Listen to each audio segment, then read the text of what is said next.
Alors le sujet de ce soir, c'est Rabbi Raphaël Berdugo, et d'une manière générale, on va voir dans les, à partir de maintenant, dans les semaines qui vont suivre, des personnalités marquantes, fondamentales du judaïsme séfarade. Alors bien entendu, je ne sais pas combien exactement, prévu 3-4 cours, on ne peut pas parler de tous les Chachamim, et ça c'est une chose importante. Mais deuxième chose plus importante, c'est que je dois vous prévenir, je n'avais pas été prévenu au début de toute cette série qu'il s'agirait ensuite de parler des personnes. Et donc, plusieurs exemples que je vais évoquer maintenant, j'en avais traité dans ce qui s'agissait de l'introduction générale, en puisant mes exemples, notamment chez le Rav Berdugo, le Rav Bessas, etc.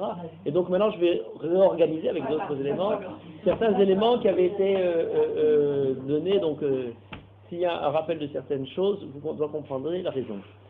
Alors, donc, figure marquante du judaïsme séfarade, c'est un choix cruel, parce qu'on pourrait parler, toutes les semaines de l'année, toutes les années qui vont suivre, chaque fois d'un autre Hacham, il en manquerait pas. Donc c'est vraiment, parler de cela ne signifie pas, l'oubli de tous les autres qui ne seront pas évoqués. Mais pourquoi je commence par le Rav Berdugo? Parce que le Rav Berdugo a ceci de particulier, c'est que c'est un Hacham qui représente le judaïsme séfarade ou l'éducation, je dirais, classique, avant l'époque moderne des Français, 19e siècle, 20e siècle, etc. Je dirais que c'est le fondement de la tradition séfarade plus classique. Ça, c'est un.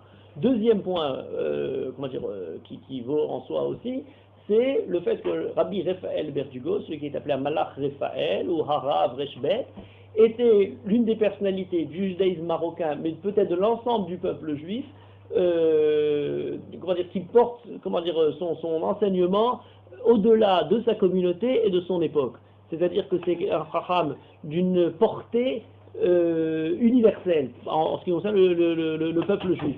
À un tel point qu'un jour, en étudiant des tchouvot à lui, avec un rosh yeshiva israélien qui n'avait rien de séfarade, il m'a dit, en étudiant tous ces textes-là, l'ordre d'idées que j'entrevois en étudiant le Rav Berdugo, c'est le Gaon de Vilna. Juste vous donne, on n'est pas là pour donner des notes au Chachamim, Chazé Shalom, mais juste pour avoir un ordre d'idée de la grandeur du Chacham. Maintenant, troisième point, c'est que je dirais d'un côté c'est un rabbin classique, mais de l'autre côté, dans les rabbins classiques, il n'est pas tellement classique, il a des choses assez particulières et originales que je vais évoquer. Alors, mis à part ça, il représente une communauté fondamentale dans l'écriture, dans les textes du peuple juif, à savoir le Maroc, et particulièrement la ville de Meknès, qui a un nombre de grands chachamim jusqu'à aujourd'hui, et dans une lignée de chachamim, plus au-delà de sa personne elle-même. C'est un point très important qu'il faut évoquer. Alors je donne juste quelques repères, pas simplement biographiques du chacham, mais une certaine perspective historique importante, parce qu'il y a certains points qui ont été un peu déformés, ou disons, là, il y a quelqu'un qui a écrit un livre sur ça, le fils du Rav Moshe Malka de Petar Tikva, qui est journaliste, Victor Malka, a écrit un livre qui s'appelle La victoire brisée des Juifs du Maroc.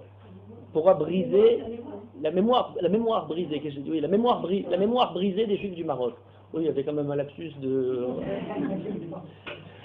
La mémoire brisée des Juifs du Maroc. Pourquoi cette mémoire est brisée? Parce que, après avoir quitté le Maroc et arrivé en Israël, tout d'un coup, le Maroc s'est transformé en un paradis terrestre. Le roi du Maroc, c'était, une merveille absolue. Enfin, on était au Maroc comme si on n'avait jamais été aussi mieux que ça. Et il montre dans son livre, dans les années 50, c'est pas ce dont je vais vous parler, la haute antiquité ou l'époque ancienne, non, l'époque moderne des années 50, où les Juifs du Maroc étaient au Maroc, ce qui se produisait, et ça allait repasser comme au-dessus sans aucune, la mémoire a effacé, on a embelli, etc. Et arrivé en Israël, comme c'est catastrophique par rapport à ce qu'il y avait au Maroc, le roi du Maroc reprend nous, enfin tout un tas de choses complètement, le délire total. Alors maintenant, pour parler de ça, d'abord je dirais un livre important pour avoir la perspective. Il y a quelques années, il y a un livre de professeur Fenton qui s'appelle L'exil au Maghreb, presque 800 pages, uniquement, il n'y a pas de texte à lui, ou d'écriture, de recherche ou quoi que ce soit, uniquement des chroniques et des témoignages, traduits en français, comment dire, juifs, arabes, des ambassadeurs, enfin de tous les gens qui ont visité au Maroc, d'une cruauté extraordinaire. On ne s'imagine pas comment dire, le degré de l'horreur de la souffrance du peuple juif au Maghreb, le Maroc, l'Algérie, enfin, comment dire, etc. C'est quelque chose de vraiment ignoble. On ne peut pas imaginer, lorsqu'on a toujours en tête l'Europe avec les persécutions, l'Inquisition, etc. Et comme ça, on n'est pas en train de faire des comparaisons mais en tout cas, sans aucune hésitation, le point de départ de toute cette histoire et de tous les chachamim dont on parle n'est pas un judaïsme tranquille, heureux, dont on a l'impression que tout se passait très bien. Juste pour parler du Maroc, au début de la conquête arabe du Maroc, les premiers, comment dire, rois souverains du Maroc au 7e siècle, 8e siècle, etc., c'est déjà des conversions forcées pour les juifs pour comment dire, l'islam, etc., de façon violente. Et on a, avec le début de ces comment dire, souverains musulmans, le début de toutes les pogroms qui vont suivre.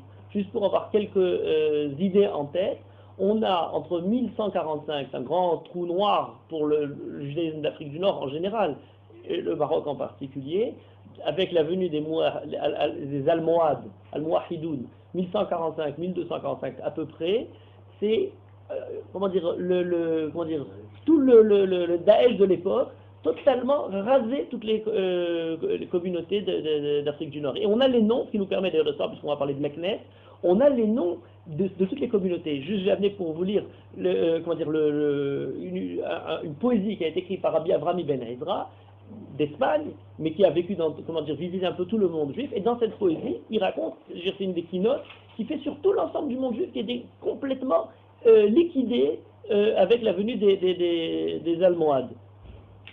Alors je vous le...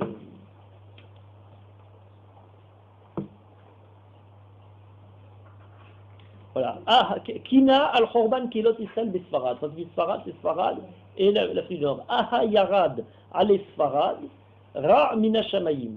Vesafot Rav ale Ma'arab, c'est le Maghreb. Les autres Rafou Yadaïm, Eni Yoreda Mayim. Ça, c'est le refrain de départ. Les pleurs, l'élégie pour toutes ces communautés qui ont été détruites, ces malheurs qui sont tombés du ciel. Et alors après, il y a toutes les communautés. Aliosana, Valence, Asbilia, Séville, Córdoba, Almería, Mallorca, Malacca, bon, toutes les villes quasiment de l'Espagne musulmans. On descend en Afrique du Nord. Ve'oy Ekra Kemetzera al-Keilat Sajalmasa. Sajalmasa, c'est Tafilalet, comment dire, une très ancienne communauté, parmi les plus anciennes d'Afrique du Nord, pour le Maroc, sans contestation. Ve'ir Melucha Vanevocha Maraksa, Amiyuhasa. Aha Afas Ke Alfas, Yom Nitna Lemshisa. Ve'er Hosen Ke Al-Talemsel. Il faut dire que l'Algérie, le Maroc, ça, ne sont pas partagés, etc. Tout ça, c'est un seul endroit. Vekol Arim Betamrouim Ale Sabeta ou Maknesa, Sabta Seshkeota et Meknes.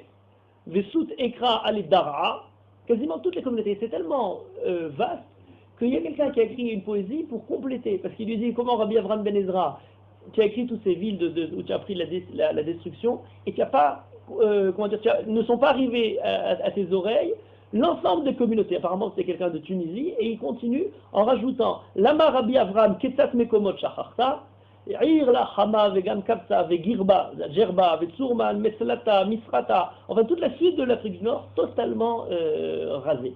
C'est une des raisons pour laquelle, Fenton le rapporte dans son livre, qu'on n'a pas de synagogue et de reste au niveau, les chrétiens, même quand ils détruisaient tout, avaient quand même une conception culturelle de la valeur qu'ont les manuscrits, de la valeur qu'ont malgré tout le côté, culturel de tout ce dont ils s'appropriaient.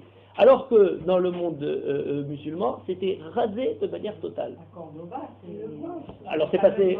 Cordoba, le roi Croix chrétiens n'ont Voilà. pas voulu le détruire. Donc les croix chrétiens avaient encore cette idée-là, alors que dans le monde, on a des communautés. Alors on a effectivement, après je vais arriver dans un instant, on a effectivement des communautés, on dit c'est le Beth Knesset de tel Chacham, des Me'ravim. Ça remonte aux dernières centaines d'années. Maintenant, pour l'histoire en question, on a, comment dire, de manière totale des communautés qui sont écrasées, ou autre, comment dire, parallèle à ça, l'absence de Chachamim. Et si vous cherchez les grands Chachamim, on a 9e siècle, 10e siècle, quelque chose d'absolument merveilleux, l'âge d'or, pas au niveau des relations avec...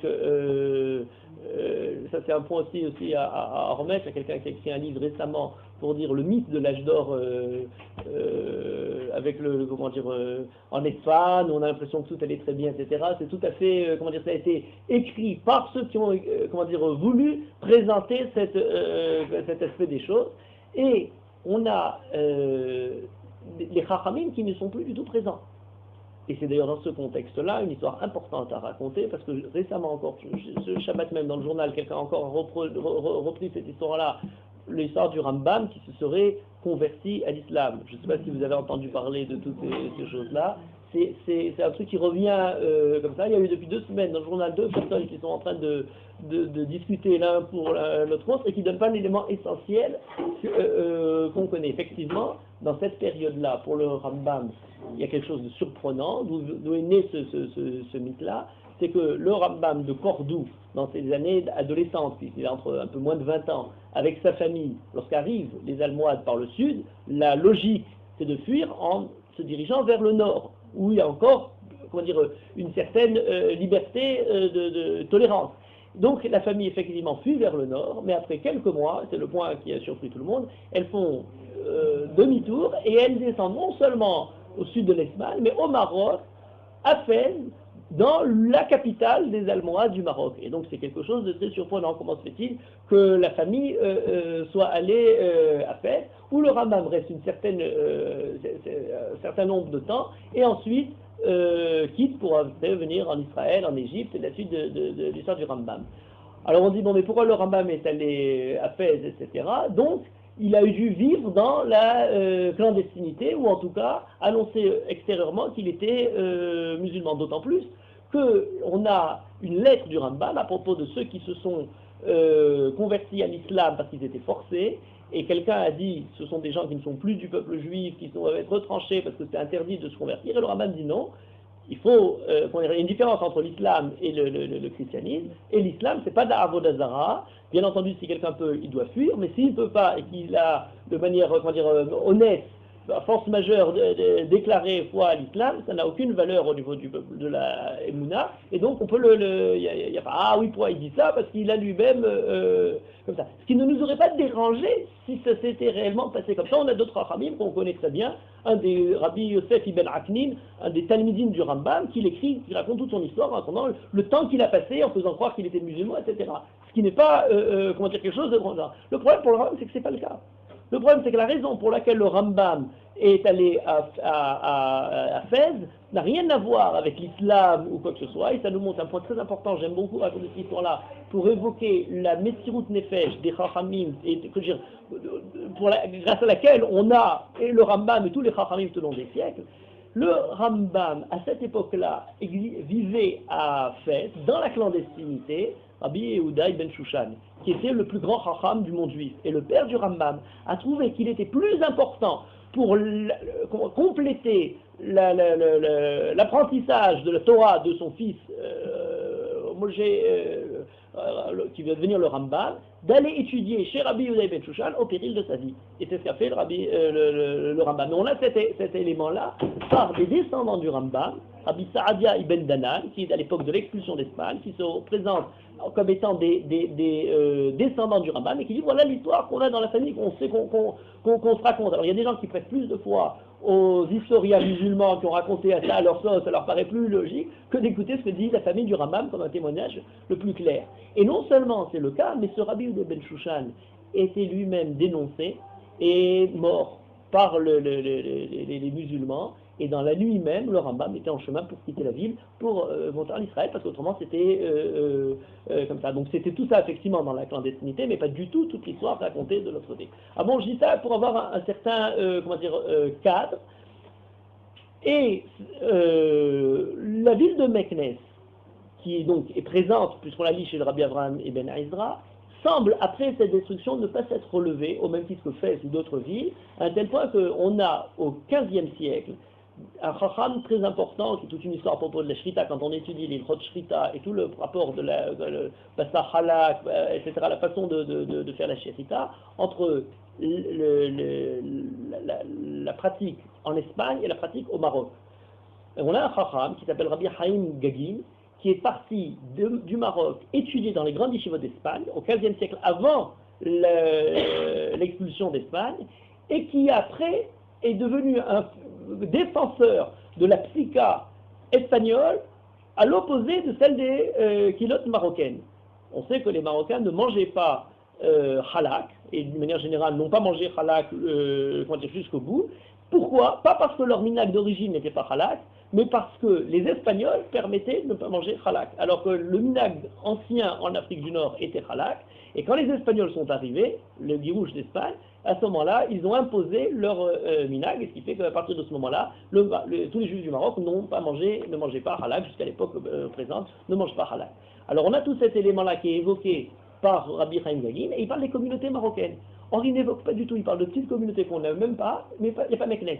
D'où on en déduit qu'à cette époque-là, au XVe siècle, Meknès n'était pas encore, ce qu'elle va devenir. Et d'une manière générale, on a même l'évolution de des Chachamim entre, l'époque plus moderne, XVIIe siècle et XVIIIe siècle, à savoir que le centre de Torah, c'est Fès, c'est ceux qui forment les Chachamim, et à partir d'une certaine époque, on a les Talmidim des Rabbanim de Fès qui se trouvent à Meknès. Pourquoi Meknès? Pour une raison tout simple. Comme pour beaucoup de choses dans l'histoire juive, ça c'est les aléas de l'histoire. Pourquoi le Talmud Bavli s'est imposé plus que le Talmud Yerushalmi? Il y a 1000 explications, Al-Pi Mina Shamaim pourra quelquefois décider de cette manière-là. Et pourquoi est-ce qu'on fait les Chachamim? Il y a une explication toute simple, c'est qu'à partir du moment où l'islam a placé la capitale de tout son empire, islamique, à Bagdad, c'est le Talmud de Babel qui s'est imposé sur tout l'ensemble du monde juif. Alors que Eretz Israël, qui était du côté de l'empire romain oriental, donc sous le Constantinople, qui n'avait rien de musulman, avait une fracture énorme entre les deux. On a dit dans le Talmud les passages d'un endroit à l'autre, et donc c'est ça qui a tout simplement déterminé. Après, il y a d'autres raisons et des retombées. On dira à quel jour a décidé tout ça. D'accord? Mais pratiquement, le phénomène historique, pourquoi la communauté de Meknès s'est développée? Pour une raison très simple. C'est qu'au XVIIIe siècle, on a un des sultans dans l'endroit, Moulay Ismaïl, qui décide de passer la capitale de Fès à Meknès. À partir du moment où la capitale passe à Meknès, eh bien, les Juifs sont proches de la capitale et les Chachamim arrivent. Mais au niveau toranique, malgré tout, la base, c'est à Meknès. Et là, c'est à fait. Et ils ont, à chaque fois qu'ils écrivent des tchouvot, ils écrivent des tchouvot en étant, demandant l'aval des Chachamim de Fès. On a notamment deux Chachamim de Meknès, c'est connu, Rabbi Moshe et Rabbi Chaviv Toledano, qui sont deux frères, et qui ont étudié à Fès, et qui demandent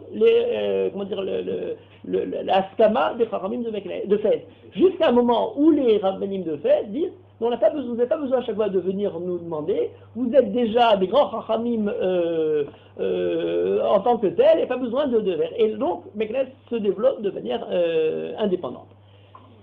Alors, là, on arrive à l'époque plus récente, et Rabbi Raphaël Berdugo, au niveau de la période dans laquelle il a vécu, 1747-1821. C'est une période très, et je vous écris jusqu'à présent tous ces malheurs, parce que la période lui-même est une période extrêmement tracassée, à la fois par des persécutions, par des tremblements de terre ou autres dommages naturels, où il raconte tout simplement, le Mélach a été détruit. Comme Rabbi Yosef Messas, dans son Osar Amistavim, qui raconte toute l'histoire de Meknès, nous raconte ça de manière comme quelque chose de récurrent. Ça fait partie de comment dire, du quotidien. Alors on a des périodes où tout d'un coup, une dizaine d'années, comment dire, la situation, et puis tout d'un coup, il y a un sultan qui, et ça devient. C'est quelque chose de terrible. Et on a des récits de Rabbi Raphaël Berdugo dans ses tchouvot ou dans ses drachot, où lui-même évoque toutes ces choses-là. Je vais, comment dire, un, pour montrer comment dire, la manière dont c'est évoqué, 1790, il y a un Moulay Eliazid, qui est un tyran, comment dire, une dictature absolue d'une cruauté terrible, et à chaque fois où on passe un nouveau tyran, les communautés juives sont celles qui en souffrent le premier, même si jamais ça va être, comment dire, les moments de passage, c'est avant tout d'abord le sac du Mela, etc. Et Rabbi Raphaël Berdugo écrit la chose suivante, qui Efresh Gadol Yesh, Ben Nefilat Israël Beyad Umot, les Nefilat Umot Beyad Israël. Ka'asher lo tidme Nefilat philosophe Beyad Kofri, les Nefilat Kofri Beyad philosophe. Un homme éduqué par rapport à un sauvage. Voilà la différence entre les Juifs et les Elohim. Ki meyot chez Israël, kanu beteva kol hashlemuyot, baishanim, rahmanim, gomle chasadim. Même quand ils ont des ennemis entre les mains, etc., ils se conduisent de manière correcte. Lochena umot, akesilim asher kulam kanu ha'efer hamidot haniskarot. Hatsufim, achzarim, hatfanim, ra'avanim, gazlanim, makrishim, khamsanim. Oy lemi shenafal beyadam, כאשר קרא לנו בעוונותינו הרבים בשנה זו תק"ן, 1790, לא תקום פעמי שרה, אשר במספר השנים לא תבוא.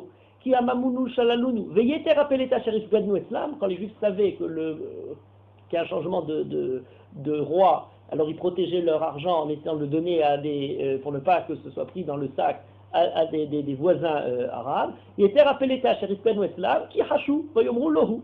Hashem inkom enigmatenu, mehem bekarov ken yiratzon amen. Veilanu lekaparat avonenu, kol asarot she'avru alenu, chesaron mamonenu, yekofer nafshetenu, asher ba'avonotenu arabim, lo nishar lanu, bilti imgeviatenu, ve'admatenu. Voilà une description au passage dans une dracha qui ramène pour avoir un peu l'état d'esprit. Je crois que c'est très important de savoir dans quelles conditions les Chachamim ont vécu pour pouvoir voir leur apport. Maintenant, pourquoi c'est très intéressant, et en particulier pour la famille Berdugo, pour la raison, j'irais presque opposée. Autant il y a des difficultés dans ce qui concerne les données extérieures, le contexte historique dans lequel ils vivent, autant la perception personnelle de la famille Berdugo et de quelques familles marocaines, je ne sais pas qui se trouvent ici dans la salle, mais pour les gens qui ont rencontré différentes sortes de familles marocaines, il y a toujours un sentiment particulier pour des familles qui se perçoivent des grandes familles. Il y a quelques familles comme ça. Quand vous les avez fréquentées, vous savez qu'on peut être très amis, mais jusqu'à une certaine limite. Il y a l'aristocratie et il y a le reste du peuple. Je ne dis pas ça simplement pour le côté amusant de la chose, mais il y a une retombée sur la hanaga, sur la façon de diriger la Keïla qui est très importante, notamment chez le Rav Berdugo. Parmi ces familles, de manière majeure, il y a la famille Berdugo. C'est une famille pour vous donner l'origine de la famille. Pratiquement, on a au niveau historique, la première fois on voit l'évocation d'un Chacham Berdugo, c'est au XVIe siècle. C'est très très tard par rapport à ce que je vais vous raconter. 1570, on a une takana de Fès où il y a Rabbi Yehia Berdugo qui apparaît. Et entre lui d'ailleurs et les premiers Berdugo dont on a dans les Ktuvot, les Marocains, on avait l'habitude d'écrire les noms de toute l'ascendance. Pas simplement les parents, mais on remontait au maximum ce qu'on pouvait trouver. C'est encore 100 ans après. Les derniers Berdugo, on a ce nom-là, on n'a pas la liaison directe, et après on a, je vais en parler dans un instant, un Rabbi Moshe Kadmon, un Rabbi Yitzhak, etc. Et on a après les Berdugo les plus, connus dont je vais parler. Bon, mais pour les Berdugo, ça commence pas en 1570, ça commence bien avant. Au XIXe siècle, ils nous disent qu'ils ont retrouvé un Chacham d'Eretz Israël, Rabbi Moshe Pardo, pour vous dire la valeur historique de l'événement, et je ne suis pas en train pour faire une étude historique, mais juste pour expliquer comment se perçoivent la famille, c'est très important au niveau de la Hanaga. Quelqu'un un jour m'a demandé, mais pourquoi Rabbi Yehuda Anassi a écrit la Mishnah qui a été acceptée par tout l'Am Israël, alors que la Mishnah, il y avait Rabbi Yehuda Anassi, la Mishnah de Rabbi Eliezer, la Mishnah de Rabbi Akiva, pourquoi celle de Rabbi Yehuda Anassi a marché? La raison est très simple, c'est que Rabbi Yehuda Anassi était Nassi, fils de Nassi, petit-fils de Nassi, arrière-petit-fils de Nassi. Pendant des générations, depuis hier, on a des messies qui arrivent jusqu'à Yehuda Anassi. Quand ils ont vécu le fait de diriger le peuple juif sur tellement d'années, ils respirent, ils ont dans l'ADN la connaissance de la Hanaga, de la façon de diriger l'Am Israël. Alors au niveau des Berdugo, ça va plus loin. Au XIXe siècle, ils disent, on a un Rabbi Moshe Pardo qu'on connaît, qui est à Alexandrie, et qui nous a montré le témoignage authentique, dans la mesure où on pourrait trouver quelque chose d'authentique, de l'authentique, qu'on appartient à l'ascendance de Boustenaï. Alors, appartenir à Boustenaï, c'est le gros lot. Pourquoi? Parce que Boustenaï, d'ailleurs, il y a un nombre fou, en repassant rapidement là, sur ces textes pour essayer comment dire, de préciser les données historiques, je disais que la famille Dahan, qui est donc Adahan, qui s'écrivait avec un Aleph, se prétend aussi de Boustenaï. Et en fait, il y a toute une série de familles qui sont des descendants de Boustenaï. En fait, c'est très simple. On ne peut pas appartenir à l'ascendance du roi David si on ne passe pas par Boustenaï. Donc, tout le monde passe par Boustenaï, enfin tous ceux qui veulent appartenir au roi David. Boustenaï, c'est une histoire assez particulière. À Babel, au 7e siècle, avant la conquête musulmane et après, c'est juste un chacham qui était juste au passage entre questions. Il y avait un roi perse qui avait donc, la dynastie des Sassanides qui occupait tout le pays, dont Babel, et qui a voulu, par haine du Ham Israël, détruire tous les Juifs, et notamment, pour le paquet de révolte, tous les descendants du roi David. Et donc, il les a tous tués, et dans la nuit, il fait un rêve, et dans son rêve, ça s'est raconté dans des midrashim, on a vu il y a plusieurs versions de cette histoire de Boustenaï. En tout cas, dans la nuit, dans son rêve, il est en train de tailler, enfin d'examiner un verger où il y a des arbres, l'un après l'autre il les abat, et quand il va abattre le dernier, il y a quelqu'un qui arrive, Admoni, il fait naïm, enfin on dirait David Ameller, et qui lui enfonce sa hache sur la tête, il est en sang, il se réveille, il a du sang sur le lit, et il est complètement... il lui dit attention de ne pas détruire le dernier arbre du verger. Il ne comprend pas ce que veut dire le rêve, il lui demande les chachamim juifs pour lui expliquer cette chose-là, et quelqu'un lui dit oui, tu as tué tous les descendants du roi David, c'est le roi David qui te dit de ne pas tuer le dernier. Mais comment retrouver le dernier puisqu'il les a tous tués? Non, le dernier est mort, mais c'est la fille de ce Zaken qui est quand même enceinte de son mari avant qu'il ait été tué. Et donc, il a très peur, il fait teshuva, il prend ce Boustenaï, il va s'appeler Boustenaï puisque c'est dans un boustan que l'histoire s'est passée, il le prend sous sa coupe, il fait teshuva extraordinaire, et il l'appelle Boustenaï, il devient le Rosh Hagolah des Ramim, ça va tellement loin l'histoire, qu'il est, c'est une histoire halachique très intéressante, parce qu'après le débat lui-même, plusieurs siècles après, on a des Shelot ou Tshuvot sur ce Boustenaï. Pour quelle raison? Parce qu'il y a une autre histoire, la retombée de cette histoire, c'est qu'après les musulmans conquièrent le pays, ce même roi qui l'a mis se trouve vaincu, il a des filles, et le roi musulman arrive, et parmi les prisonnières, il en prend une pour lui, une pour Boustenaï, qui ne refuse pas et qui a des enfants de cette Perse, qui n'a rien de juif. Et il a 3 enfants de sa femme et 2 de cette Perse. Le problème, c'est qu'on a dans les descendants, alors il y a une première là au niveau de l'héritage, est-ce qu'ils ont l'héritage avec comme ça, et deuxièmement, on a des rachis à Yeshivot, des Géonim de Babel, qui proviennent de cette ascendance, qui se transforme, parce que l'ascendance du roi David de Boustenaï n'est pas aussi glorieuse qu'elle pouvait apparaître. En tout cas, l'histoire, c'est que les Ramim ont complètement blanchi Boustenaï de tout soupçon, en disant que c'est impossible qu'un tel sadique n'est pas, lorsqu'il lui a présenté ces jeunes, n'est pas converti ces femmes-là, il ne serait jamais allé avec elles, etc. Et donc, c'est sûr, avec tout un tas de yesodot de la Chak, il a très intéressant à propos des chélots de Giour, de Yehudi, acceptent. Du coup, tous les gens qui se retrouvent, qui veulent avoir une ascendance au roi David, se retrouvent avec Boustenaï. Bon, je dirais ça c'est, blasphématoire pour un Berdugo, mais en tout cas, c'est ce que c'est les Berdugo eux-mêmes qui se rattachent de ces mêmes-là. Alors pourquoi c'est très important? Parce que, à partir d'une certaine époque, les communautés, des grandes communautés comme celle de Meknes, et tout ce qu'on est en train de présenter, c'est justement la conscience personnelle d'être à la tête du Ham Israël et de diriger en sachant, on est à son affaire dans le fait de diriger la Keila. Et c'est un peu ce qui se passe avec Rabbi Raphaël Berdugo, on va arriver dans un instant. Alors, la famille Berdugo, quand on se rapproche maintenant des régions plus sûres et on a vraiment tous les sièges, il y en a, les premiers, Rabbi Yitzhak Kadmon, Rabbi Moshe Kadmon, Rabbi Yitzhak. De ce Rabbi Yitzhak, on a 2 Chachamim très importants, les dates, Rabbi Avraham, Rabbi Yosef, et de ces 2 frères-là, on a 2 branches de la famille. Une qui a par Rabbi Avraham un Chacham qui s'appelle Arav Mashbir, et un autre par Rabbi Yosef qui s'appelle Rav Marbit. Pas Marbit parce qu'il était Marbit qui que ce soit, mais Marbit Torah bien sûr, et il s'appelle Mordechai.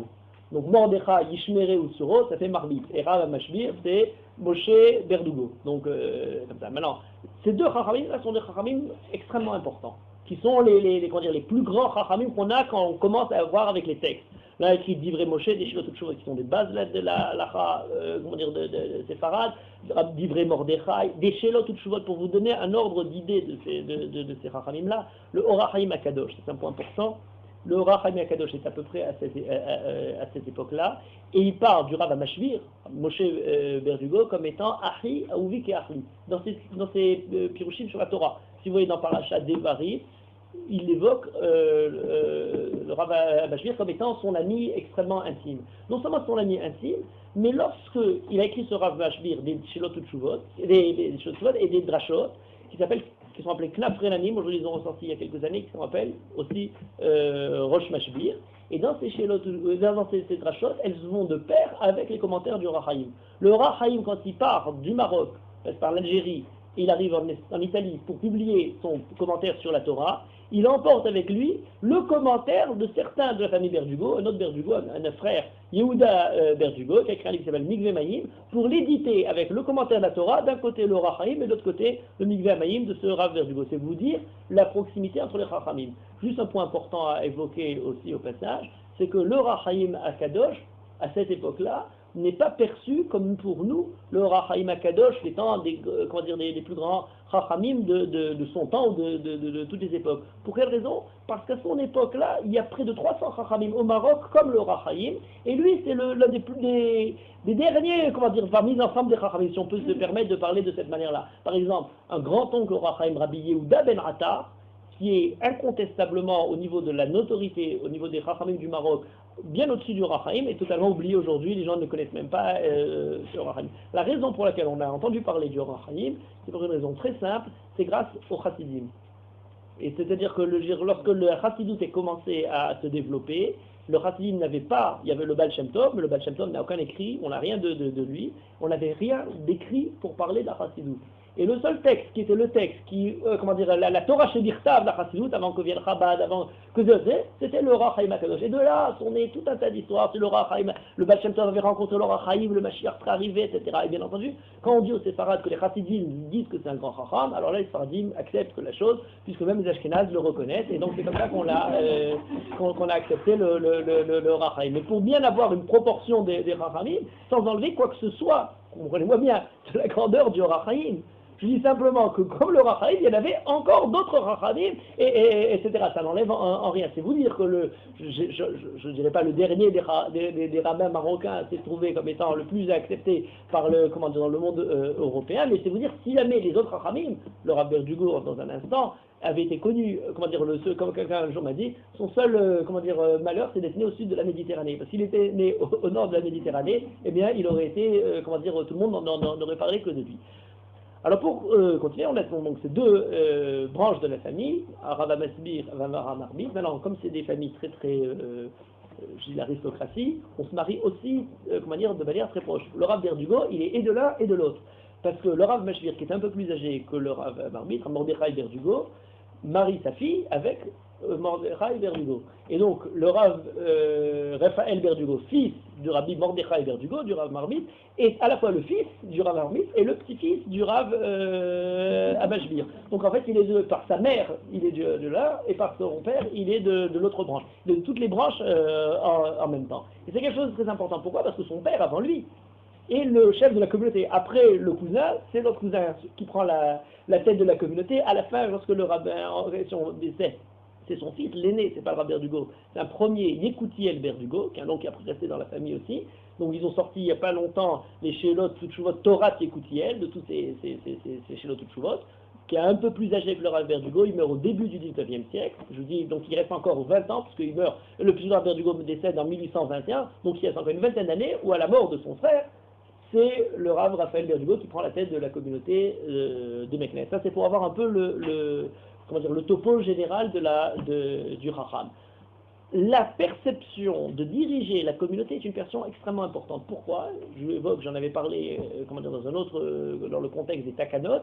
Le Rav Berdugo, quand je dis le Rav Raphaël Berdugo, est un des Chachamim qui a énormément œuvré pour faire des Takanot. Or, faire une Takana, c'est se percevoir comme ayant la force de rédiger de nouvelles lois différentes de celles de la Torah. Pour pouvoir faire des Takanot, il faut avoir une conception de comment dire, de Hanaga, de diriger le Ham Israël pour pouvoir écrire des choses différentes. Et plus que ça, vous allez voir dans un instant, le Rav Berdugo est en ce sens-là, alors là il y a un particulier qui a un caractère extrêmement indépendant, autonome, dans la conception comment dire, de sa force de halakha, qui fait qu'il a même la force de faire des takanot, contrairement à ceux qui l'ont précédé, en remettant en question les premiers chachamim, et ça c'est quelque chose de très, comment dire, même violent, qui n'a pas causé que des, comment dire, qui a fait beaucoup de remous à Meknes. En tout cas, l'histoire ne se finit pas là, parce qu'après le Rav Berdugo, on continue toujours la famille, comment dire, ce partage, c'est pas lui, c'est son neveu, comment dire, le fils. Un chacham important à placer dans cette généalogie. Une autre sœur de Rav Raphaël Berdugo, je dis Rabbi Ekoutiel, l'aîné, Rabbi Raphaël Berdugo, mais une sœur à eux est mariée avec Rabbi David Hassin. Ceux qui connaissent Rabbi David Hassin est l'un des grands païtanim du Maroc, l'un des plus grands de cette époque-là. Et il est aussi dans la famille, dans certaines des shirim de Rabbi David Hassin, il y a le problème de se faire accepter dans une famille. Il n'était pas d'ascendance aussi prestigieuse. Et comment se faire accepter? Par exemple, il n'avait pas même pour faire la shrita, il fallait avoir, comment dire, c'est une guilde qui se gardait le srout de faire la shrita. Et lui qui n'était pas, comment dire, qui n'avait pas le droit à la shrita, était un méchorer, un grand poète, et il a écrit toutes les shrita en poésie. Il se promène autour du Beddin qui donnait la smacha la shrita en chantant ses halachot de shrita, jusqu'à ce que tout le monde ait compris qu'il était, qu'il maîtrisait le sujet. Et je ne sais pas si on a compris, et c'est très intéressant, ce domaine-là est un truc très très original, parce que c'est vraiment pas le sujet le plus poétique de parler de la shrita. Or, on n'a pas que de lui des chod shrita en poésie. Je dirais pas presque tous les shochatim, mais on a énormément. Je veux dire, je connais peut-être 7 ou 8 de grands chachamim qui ont écrit les chod shrita sous forme de vers. Pour une raison très simple, c'est pédagogique, c'est la poésie didactique, à savoir pour retenir l'ensemble des tréfotes, l'ensemble de tous les cas, etc. Avec sous forme de poésie, ça permet de retenir. C'est pas pour faire des grandes lyriques ou quoi, mais enfin, c'est quand même remarquable. Alors, on dirait, voilà, plus ou moins le panorama, je dirais, familial du Rav Berdugo. Je vais voir dans un instant, les enfants, les petits-enfants, etc., continuent à être des grands chachamim de Meknes. Et même dans certains cas, la position du Rav Berdugo continue à être attestée par ceux qui continuent en disant mais c'est le Rav Berdugo. Alors, je donne rapidement d'abord les œuvres, après je donnerai le fond. Au niveau des œuvres, Rav Berdugo a écrit quasiment dans tout l'ensemble de la Torah. Quelque chose d'assez remarquable au niveau un sefer sur le chasse qui s'appelle Sharbit Azav. Je me rends compte que j'ai oublié d'évoquer l'origine du mot Berdugo. Alors, apparemment, Berdugo, c'est un endroit qui se trouve au Portugal. On a Rio Berdugo, on a l'endroit, etc. Mais, de façon assez surprenante, la famille se perçoit à Berdugo, fils de David Ameler, et soit qui s'appelle Sharbit Azav, Verger dit Oro. Bergod, Barat dit Oro, enfin, toutes différentes manières ça se présente, en étant le sceptre en or. Donc, les Berdugo ont dans le nom même familial, il écrit un livre qui s'appelle Sharbit Azav, qui est ce Hidushim sur le chasse. Il a des Shilot Utshuvot, Mishpatim et Sharim, qui sont des Shilot extrêmement importantes. Un grand du Maroc qui est encore en vie, j'avais parlé avec lui, il a dit elles ont été publiées qu'à la fin du 19e siècle à Cracovie. Alors on connaît Cracovie pour être la ville où il y a eu le Rama, Rabbi Moshe Isserlis, qui était le grand Chacham, qui a écrit la Gauche sur le Shulchan Aruch. Il me dit, moi, à mon avis, la grandeur de Cracovie, c'est pas qu'il y a eu le Rama, c'est pas que ça, c'est qu'on a imprimé la vallée de Shuvot du Rabbi Raphaël Berdugo. Même pour vous dire l'état d'esprit vis-à-vis du Rabbi Berdugo. Je dirai un mot dans un instant sur cette Shuvot. Il a un pirouche sur le Shulchan Aruch, qui s'appelle Torot Emet. Il a un livre de Takanot, il a des livres de Drashot. Alors, les Takanot, il y a 2 volumes, d'ailleurs, Takanot Rachmei Meknes, qui ont été publiés récemment par Mori Amar en France. Et alors, après, il y a les Drashot. Alors, les Drashot, il y a 3 commentaires différents sur la Torah, plus un livre de Drashot général. Un commentaire sur la Torah, Al-Derer à Pshat, Messam et Helef, je vais y revenir dans un instant. Memenuchot, c'est les drachot sur la Torah, et un autre Lashon Limudim, qui est quelque chose d'assez particulier. Ça a été publié il y a quelques années par le professeur Baracher, c'est plutôt de la langue, c'est la traduction de tout le Tanakh en arabe. Parce que le Rav Berdugo s'est promené et a vu que dans le Talmud Torah, on apprenait la Torah, chaque mélamède, chaque traduisait, suivant ce qu'on comprenait dans les psukim, mais s'est rendu compte que ce n'était pas toujours exact, et ça variait d'un mélamède à l'autre, etc. Et il a écrit un commentaire en arabe de la Torah, qui a été une traduction de l'arabe, qui est aussi commentaire, puisque quand on traduit, ça veut dire aussi certaines conceptions, mais et qui a été copié un nombre énorme de fois, ce qui montre la diffusion de ce commentaire, l'utilisation de ce commentaire, qui s'appelle Lashon Limudim, 3 gros volumes qui ont été publiés récemment. Il a par ça des drachot générales, Rav Penini, il a un commentaire, alors ça c'est le livre secret, caché, qui n'a pas été publié, un commentaire sur les Haggadot du Talmud, qui s'appelle Rokach Mirkachat, qui a été publié une cinquantaine de volumes, qui n'a pas été publié ces dernières années. Moriamar en a sorti 50 volumes et il ne les a pas mis en vente du tout parce qu'il est assez particulier. Je vais en parler si je n'oublie pas tout à l'heure. Alors, à travers tous ces commentaires, quelque chose d'important en ce qui concerne le caractère particulier du Chacham. Ça, c'est quelque chose d'assez spécial. Quand j'ai parlé au début de notre série de cours de la tradition et de la place du minhag et de la place de la fait de se sentir étant quelqu'un qui poursuit quelque chose et non pas simplement qui par l'étude innove. C'est quelque chose d'exact de manière générale. Pour le Rav Berdugo, et c'est valable pour beaucoup de chachamim qui sont qui excellent dans leur limoud à un tel degré qu'on ne peut pas venir leur dire, oui, ben le minhag chez nous c'est comme ça, ou leur essayer de les restreindre par une habitude. Et ça va tellement loin qu'il est même violent dans sa manière d'exprimer comment un chacham doit assumer ses prises de position. S'il y a un chacham qui donne la force à chaque rab dans sa kehila, à plus forte raison dans une ville, qui est responsable d'une ville, pour assumer, pour prendre ses positions de halacha, c'est bien le Rav Berdugo. De manière extrêmement violente, je vais vous lire quelques lignes pour vous avoir une idée de la chose. Il y a dans son commentaire sur les psukim de Parashat Mishpatim où il est écrit Loti achre rabim meraot, velotane alriv limtot achre rabim leatot. On nous parle du fait de ne pas suivre la majorité ou non pas, dans quel cas on suit ou on ne suit pas la majorité dans les décisions d'un tribunal. Et c'est de là qu'on apprend que pour acquitter quelqu'un, il suffit d'une majorité simple, mais si jamais il s'agit de condamner, alors à ce moment-là, il faut plus du côté de la majorité.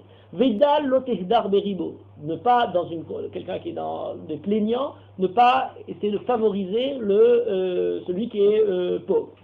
Et après la Torah, remarquez bien le passage, parce qu'il est très étonnant.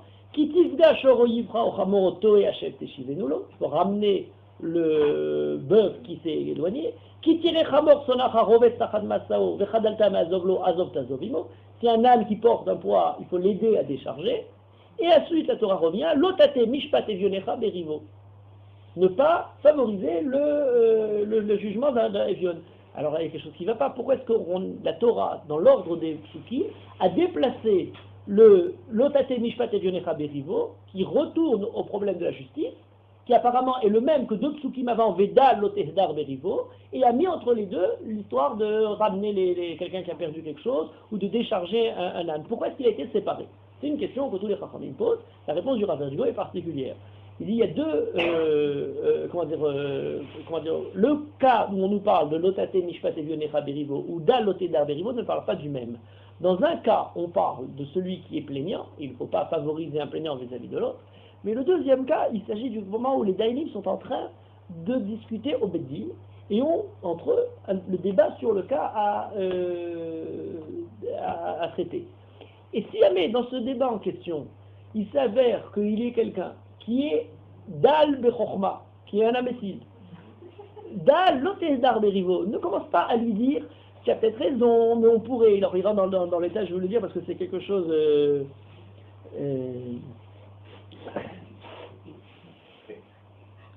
Ratalomar, Imishal Hamada Techa, Lotashiv, Sheni Redi Kedivra Rabim. Alors, excuse-moi, il reprend d'abord le début. Il reprend d'abord le début. aller d'après la majorité. On dit ne va pas, ne suis pas la majorité. Ça c'est un point important d'ailleurs en parenthèse, parce que c'est un passage qui est très mal compris. On nous dit tout le temps il faut aller d'après la majorité. Le peuple juif ne va jamais d'après la majorité. Ça c'est un principe de base. Si on allait d'après la majorité, on aurait cessé d'exister depuis très longtemps. On nous a dit, bien sûr, la majorité, elle est toujours du mauvais côté. La majorité des goïms, ils sont du mauvais côté.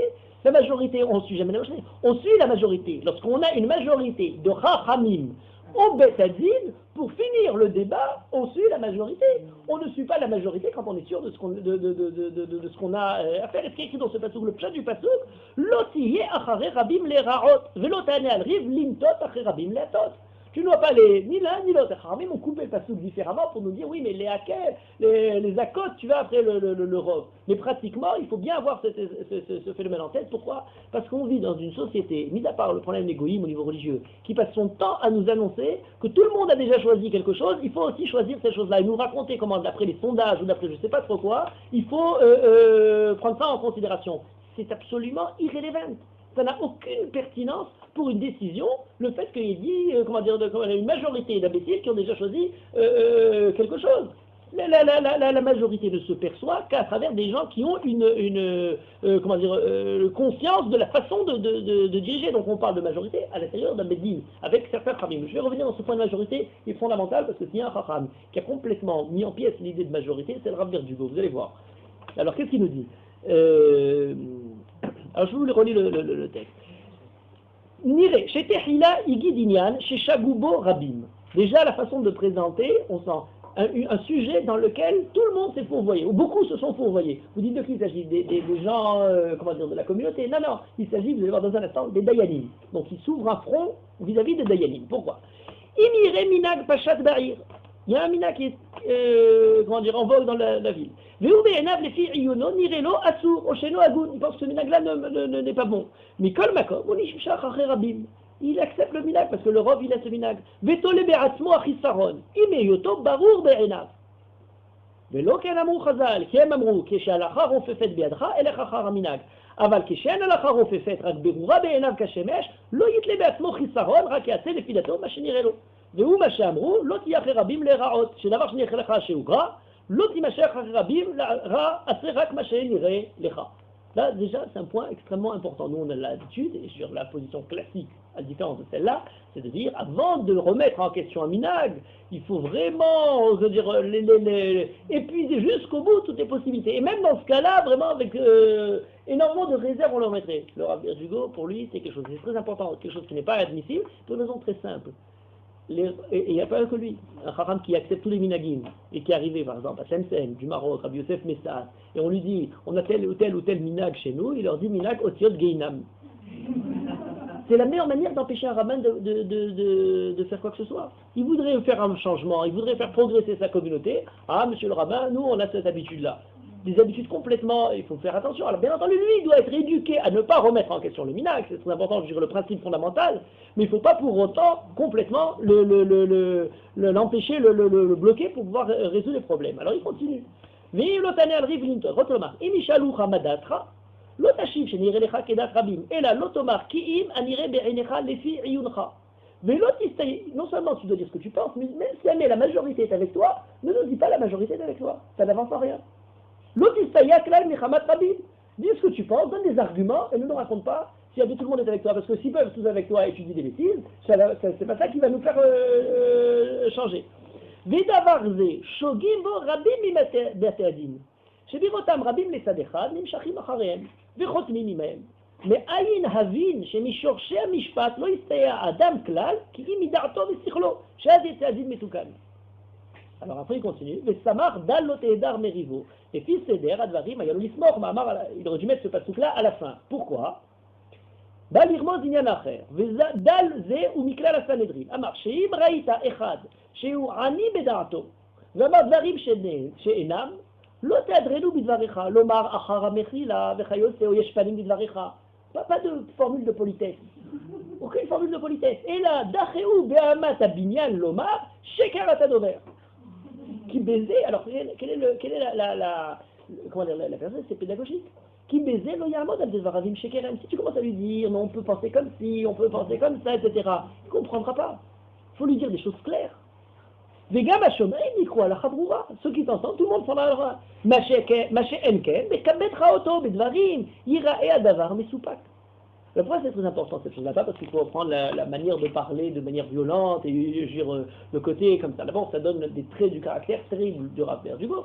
Mais à part ça, c'est très important parce qu'on a trop affaire à des gens que lorsqu'on leur pose une question, que ce soit dans la halakha ou que ce soit dans n'importe quel sujet, ah, on peut penser comme ça, on peut penser comme ça, il y a une marloquette. Bien sûr, si on sait tous qu'il y a une marloquette dans toutes les questions de la halakha.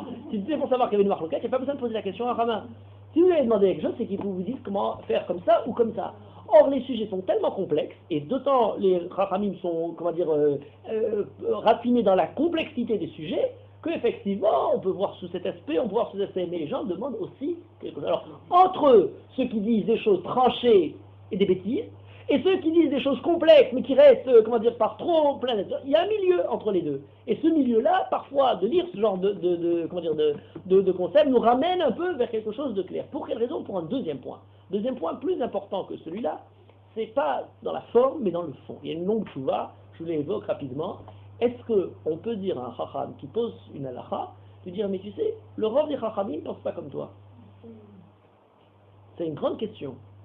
Je dirais, pour l'actualiser de manière très claire, on a une chita, la chita du Rav Ovadia Yosef, qui a été source bien avant lui, qui a été, comment dire, de chachamim qui ont précédé. Un exemple majeur de cette chita-là, avec une différence entre les deux, par exemple, le Ben Ishraï.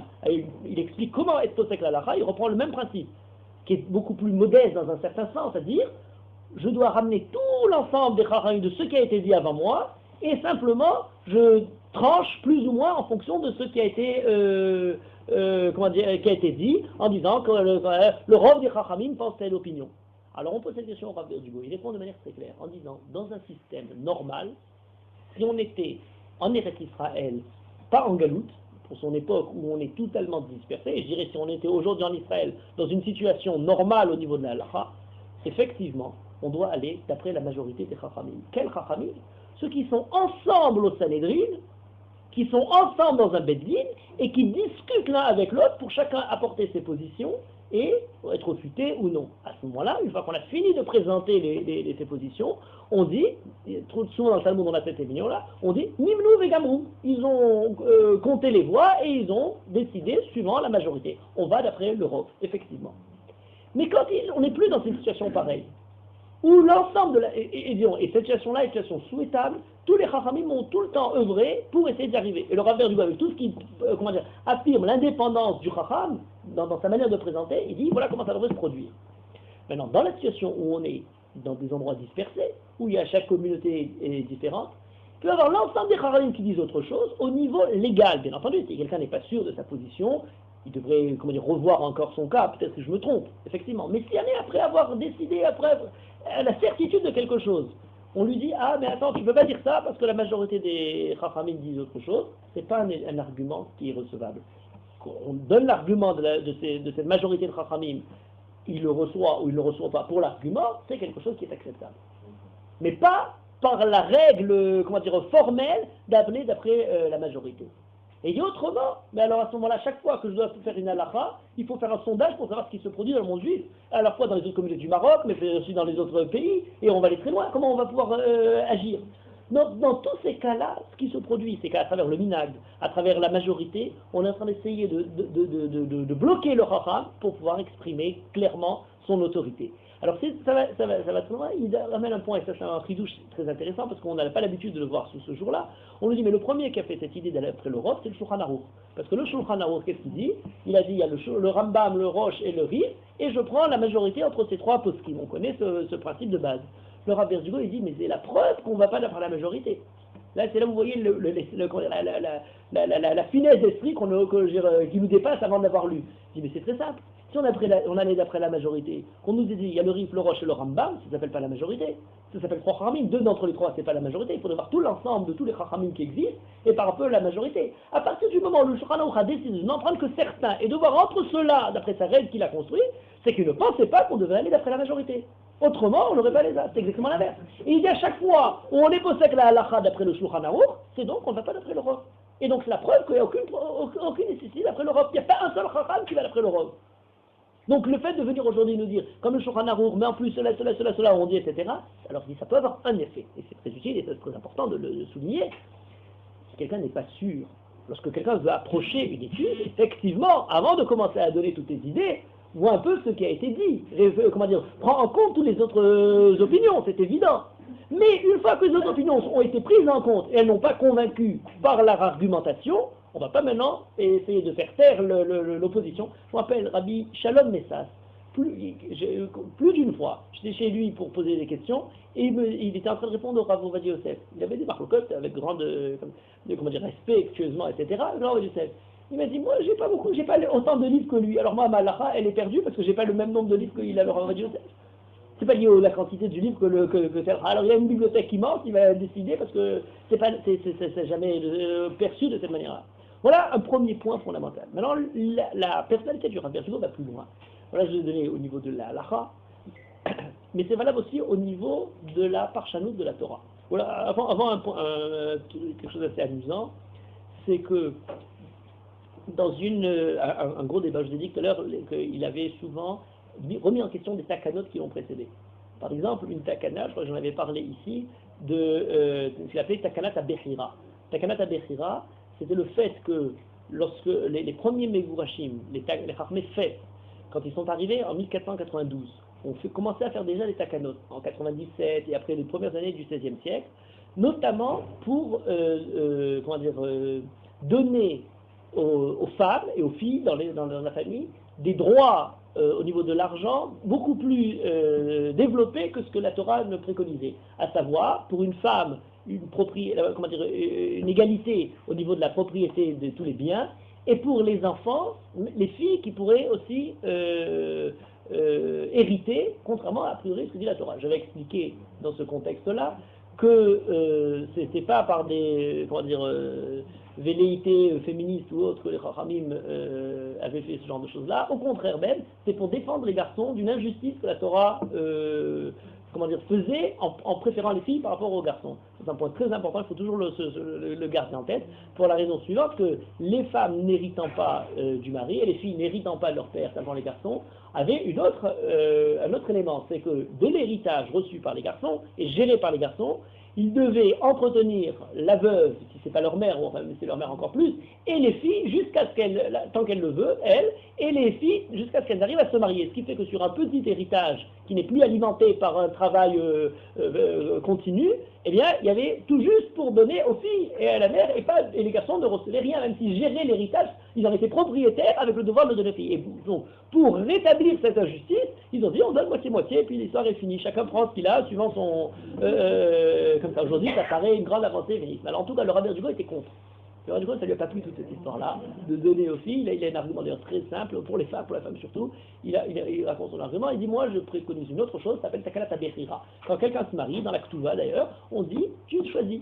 Il peut choisir soit de se marier d'après la Takana des Megurashim, qui donne la moitié des biens à la femme, soit d'après le dîme de la Torah, où tout est pour le mari. Il dit, moi je conseille à tout le monde de faire ça. Il dit, pour une raison très simple, lui il était, il avait assez d'argent, et il dit, il s'est marié, il a perdu 4 femmes.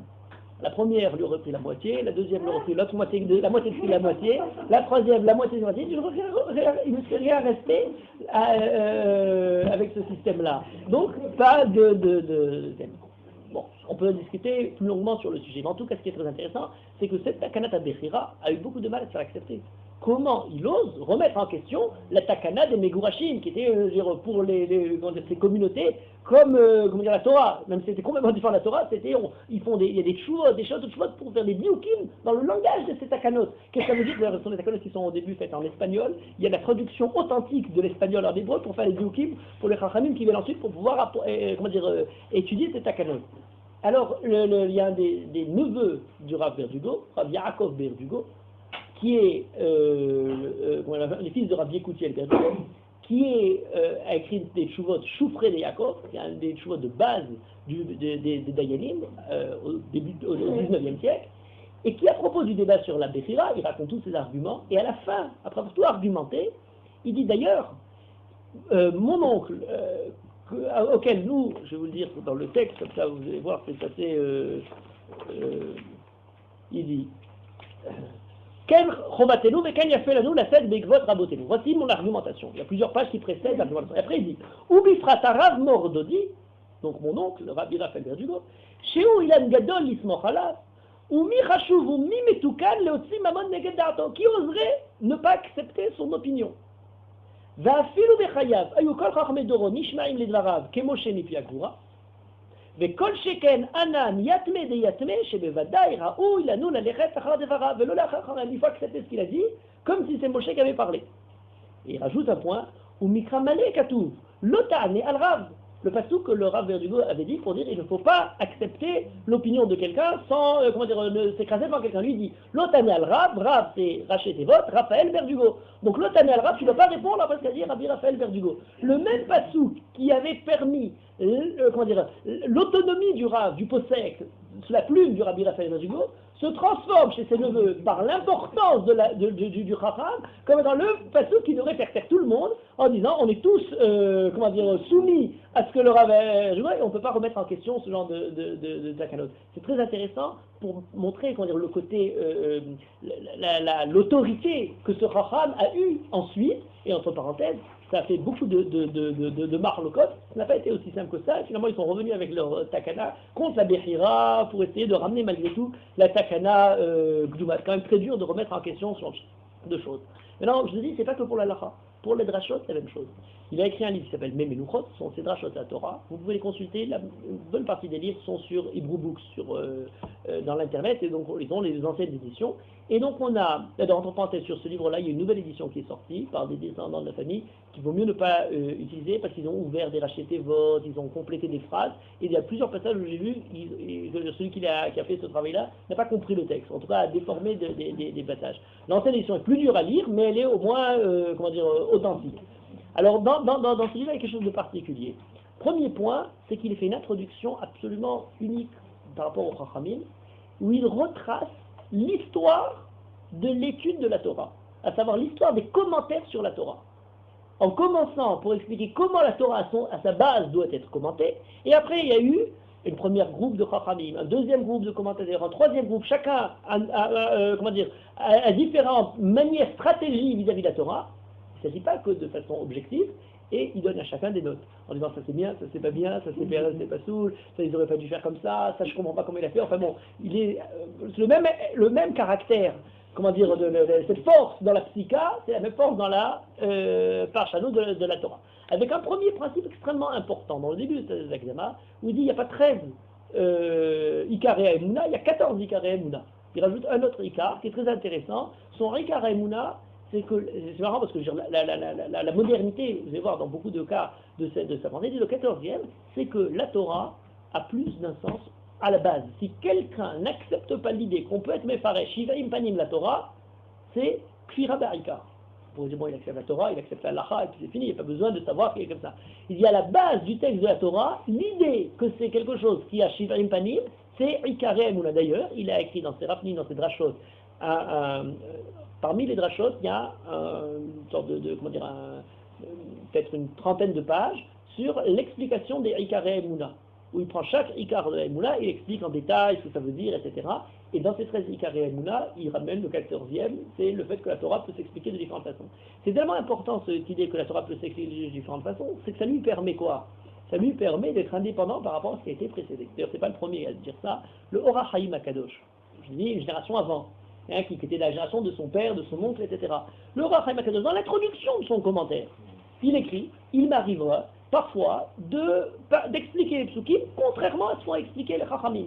Je ne touche pas à la halacha, il est clair que dans la halacha, il n'y a pas on l'explique à ce qu'on veut, mais dans le pshat des ktuvim, la permission est donnée à celui qui commence, Ba'ala ben Torah, il faut encore définir quels sont les axiomes, d'ailleurs il a une très belle image, qui est le fait de dire il peut prendre la Torah, c'est le terreau, le chidouche, c'est la graine qui est qui plante, ça c'est le chidouche, et les ikarei emuna, les fondements de la emuna, c'est l'eau qui abreuve ce terreau. Donc il y a quand même les trois. Il ne faut pas dire un commentaire qui va s'opposer au ikarei emuna. Ça serait quelque chose de problématique. Mais si jamais on compose les trois, la Torah écrite, les ikarei emuna, de l'imid qu'on a puisé depuis Moshe et qu'on se transmet, et le chidouche de chacun, la Torah fait apparaître de nouvelles moissons de chidushim.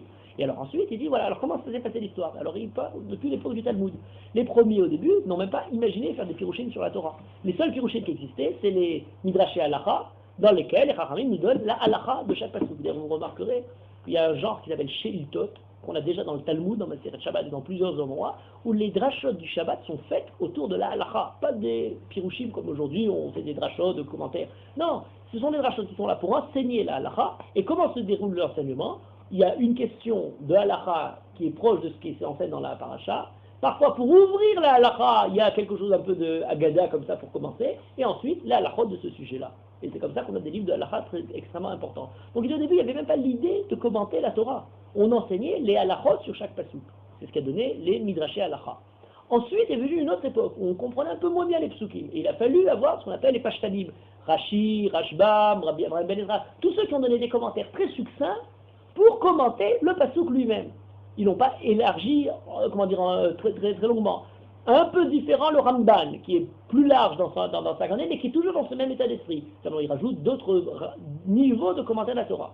C'est ce qu'il appelle la Kat Rishona. Celle-là, il n'a aucun problème avec cette Kat-là, ils sont parfaits, c'est très bien. D'ailleurs, il donne les noms des Chachamim dans lesquels la mouvance dans laquelle il se trouve. Alors, c'est un esprit très, très, du Pshat, Radak, Rashbam, Ralbag, Rambam, Moré Nevuchim. Tout ça, c'est ces Chachamim quand il dit Rabbeinu tout au long de son œuvre, c'est le Rambam.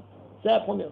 Après, il y a une autre époque qui est venue, où le fait de simplement dire des commentaires, ça ne donnait pas assez de notoriété au darshan, il va simplement expliquer le pasuk c'est écrit, il fallait qu'ils commencent à développer. Et donc, ils sont commencés les drashot. Dans les drashot, alors on a des drashot qui sont encore acceptables. Ce sont celles où on a, par exemple, Rabbi Trak Abravanel, Rabbi Trak Arama, Akedat Yitzhak, qui posent des questions et qui après développent longuement un sujet, un thème. Alors, ils ne sont pas faillis au niveau du pshat, mais simplement, ils ont développé un sujet...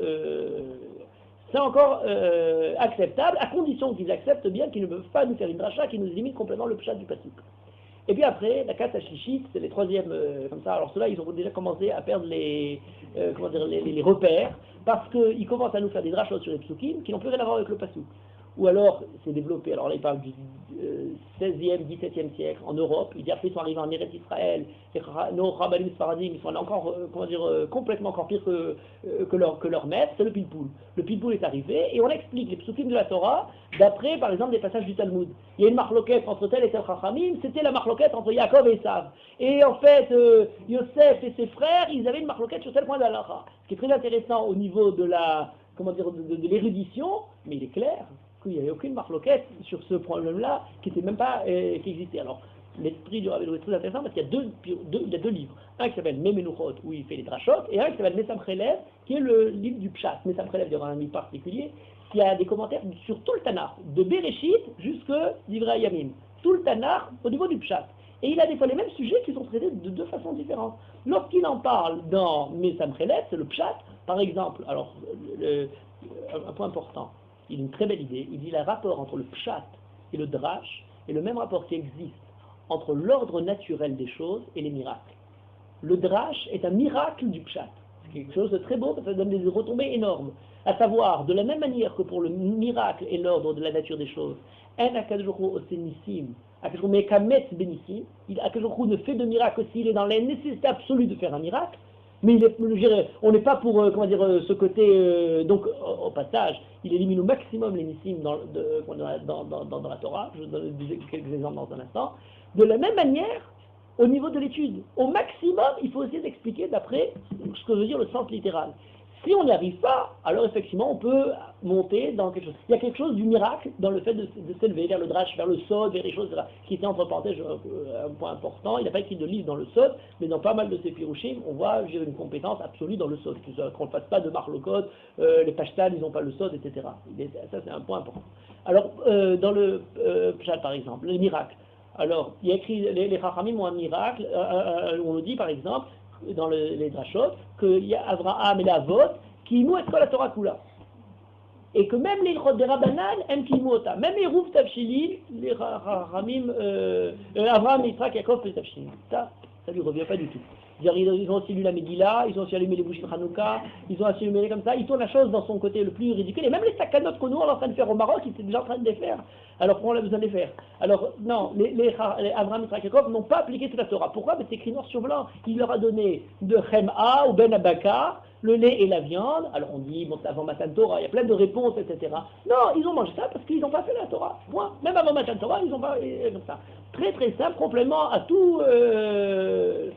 Dans cette drachot, il arrive à une situation où il a besoin d'expliquer comment on peut prendre un exemple des Avot, et il explique d'ailleurs de la manière qu'ils faisaient toute la Torah, de la manière qu'ils faisaient tout ça. La preuve, c'est qu'ils faisaient ça, etc.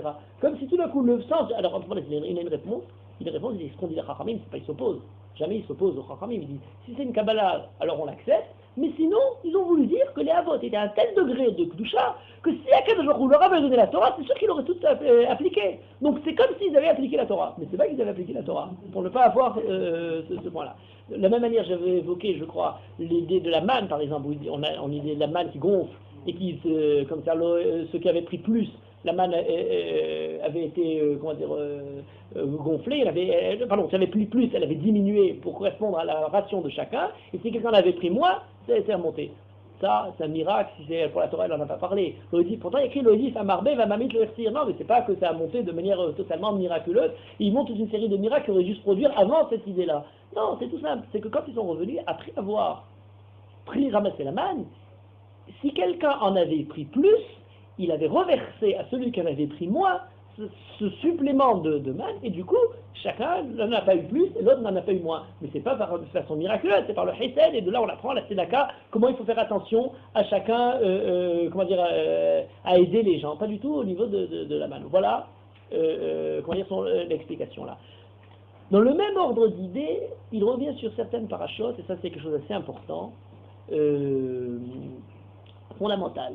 Par exemple, il a dans son commentaire sur un parachat de Noach, un des sujets, à mon avis, une des explications les plus claires, qui tient le mieux sur l'histoire de David Améler et Bathsheba.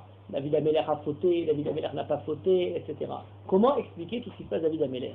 Or, on a aujourd'hui, le côté actuel de la chose, on a aujourd'hui tellement de gens qui essayent de diminuer la grandeur des Avot ou de David Améler, quasiment tout. Et donc, on nous dit, ah mais non, pas que c'est. Alors on dit en général, oui, mais il a fait Teshuvah. Et donc on considère que par la Teshuvah, ça efface tout et on prend en considération là.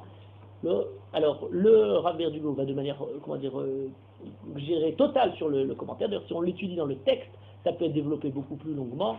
Je vous dirais juste rapidement, si vous lisez le texte de Shemuel Bet, dans l'histoire de David Améler, si on accepte le texte tel qu'il est, pshat, on ne veut pas faire de drachot, on ne veut pas expliquer tous les commentaires des Chachamim, c'est un sujet qui peut étudier en soi très intéressant. David Améler est absolument monstrueux. Il y a quelque chose il y a quelque chose qui ne correspond pas au niveau du sens normal. Tout le monde est à la guerre, lui il se promène, il se lève le soir, il n'est même pas préoccupé par la guerre qui est en train de se produire. Il n'a pas honte devant personne, il n'est même pas conscient que les gens sont comme ça. Bathsheba, elle est sur son toit, prend la douche, on se dit mais je crois, on a besoin toute l'histoire semble être surréaliste, à un tel point qu'il voit une femme, il y a des tas de femmes MLR, il ne peut pas se retenir. C'est quelque chose quand même, il est prêt à tuer pour cette chose-là. Si on lit le texte, comme les gens nous disent, il faudrait le lire, etc. Mais on n'arrive pas. Alors il est vrai, et le plus étonnant, c'est qu'il n'est même pas conscient de ce qui lui arrive. Parce qu'il fait aller chercher cette femme-là, mais il fait le discrètement. Tout le monde doit être au courant. Il fait. L'autre, il lui dit, comme si jamais personne ne va s'en rendre compte. Et le clou de toute l'histoire, c'est qu'après la fin de tout ça, Akadosh Baruch Hu envoie le Navi pour lui dire, raconter l'histoire qui s'arrache, voilà la brebis, un riche avait, etc., deux brebis et toute l'histoire. Voilà, il a pris celle du pauvre. Il dit, qu'est-ce que tu penses de cette histoire? N'importe qui, normal, on n'a pas besoin d'être très, comment dire, raffiné pour comprendre ça. Ah, il devient rouge, il blanchit, qu'on lui a fait une remarque. Il dit, non, il faut tuer le type. Il dit, ah, c'est toi l'homme. Ah, c'est moi l'homme. Il n'avait même pas remarqué. Complètement... ça marche pas. Au niveau du pshat, je dis, ça on rentre pas dans la dracha. Je veux pas, alors les gens disent, ah, il faut pas voir les drachot des Chachamim. Bon, d'accord, alors expliquez-moi comment ça marche au niveau du pshat. On pourrait l'étudier pasouk après pasouk, je vais au début le faire, mais c'est quelque chose qui est complètement ça. Réponse du Rav Verdugo, très simple. Il répond de manière très rapide. Il dit, les Chachamim je vais l'expliquer plus largement, plus que ce qu'il dit pour avoir le contexte. On a, d'après les Chachamim, un midrash qui explique ce qui précède cette histoire-là. David Amelech a dit pourquoi est-ce qu'on dit Elohim Abraham, Elohim Yitzhak, Elohim Yaakov, on ne dit pas Elohim David. Et alors pourquoi est-ce que David ne ferait pas partie des Avot? On lui dit non, il y a les Avot et il y a David Amelech. Il a dit mais moi je suis comme les Avot. Il lui dit tu n'as pas eu le Nisayon quand il y a eu l'Avot. Donne-moi un Nisayon. On ne fait jamais ce genre de marché avec quelque chose. Jamais Altavienu l'idée Nisayon, l'idée Bisayon. Jamais de Nisayon. Akadosh Baruch Hu lui a préparé un Nisayon déjà, préparé, de manière à ce qu'il soit impossible de le surmonter. Et qui contredit toutes les lois rationnelles.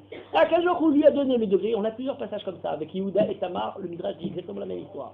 Avec Yehuda et Tamar, comment est-ce que Yehuda est là? Il y a un ange qui est là pour l'obliger à retourner. Donc il n'a pas voulu aller vers Tamar, et l'ange est là pour que surtout il ne perde pas, qu'il retourne vers Tamar. Comme si dans certains moments, Akadosh Baruch Hu avait montré le degré de Yetzer Hara à un degré impossible à surmonter, de manière à ce qu'il voit bien, tu vois bien, maintenant tu as pas pu chapeauter, etc. Et voilà l'histoire, etc. Et de cette manière-là, on comprend comment il ne voit pas. Il est complètement... et tout d'un coup, à la fin de l'histoire, il dit, maintenant tu as compris, toute l'histoire se révèle de cette façon-là. Elisheva était pour toi, il aurait dû attendre quelques heures. Bathsheba était pour toi, il aurait dû attendre et rentrer après avec Bathsheba. Toute l'histoire est une histoire qui était contée. Alors le Rabbi Erdugo a un passage très long, dans Parashat Noah, très dur, d'ailleurs, où il parle de tous les Yetzer Hara des Harayot.